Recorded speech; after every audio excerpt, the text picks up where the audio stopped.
Okay, so now that we have made some design changes, we're ready to use the form to update and add data. And so in order to do that, we need to switch from layout view to form view. Okay, so we're going to right click up here and switch to form view. Now you can still see the data, but now I can actually edit the data.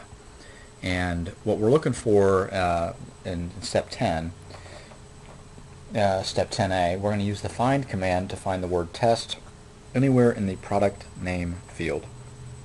So first thing that I would do is just click somewhere in the product name field. It doesn't really matter where, just select that field. And then the find command is on the home tab. You'll see the binoculars right there. And then you type in the word test. Now, look in current field, match whole field. Now, what this is saying is that if I do a find right now, the only word that could be in the product name would be the word test. So if I do find, it comes up and says there's no record there.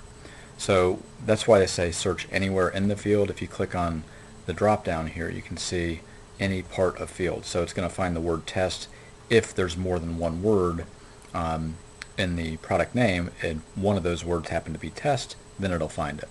So you do find next like that, and what you're looking for is the mononucleosis test, which is MO269, and you can see it found the first word test in here, but that's not the one we're looking for, so I find next, and then here it is.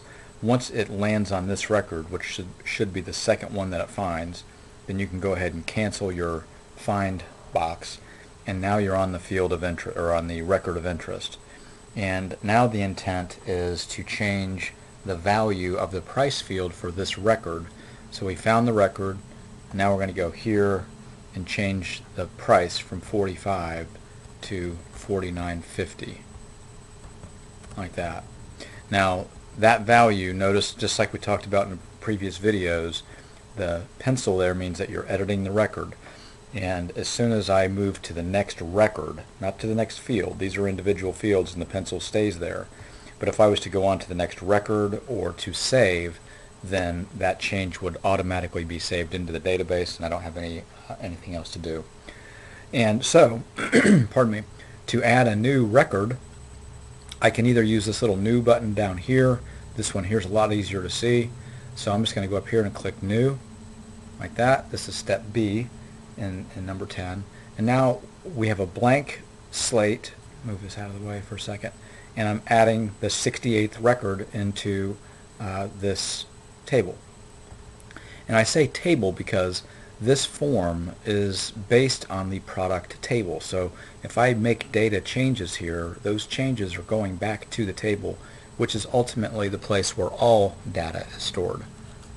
Alright, so I'm just going to go ahead and type in this record and just move right down the line here. You have to be really accurate. Make sure that you type in just exactly what you see, especially on the ID fields.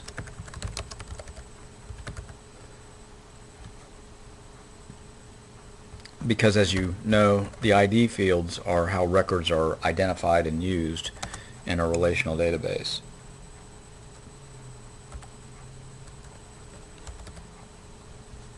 Temp controlled no just means leave the box unchecked, and the same with sterile. If it said yes, then I would check the box, but since it says no on both counts, I would uncheck the box or keep the box unchecked. Okay, so that's it for step 10. We can now save and close the form. Again, our pencil is right there. We'll close the form.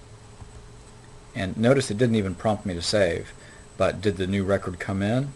Let's double click, and we'll look down here. Record 68. Oh wait, it should be EG, let's do a find, EG 400.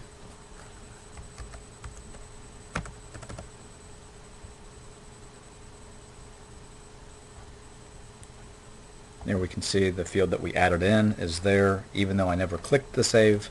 It goes in because, as we talked about in previous videos, data values are changed automatically and saved. Kind of a different thing that you're probably unused to as far as most programs are concerned. Okay, so that's it. We'll stop here and come back and create another form.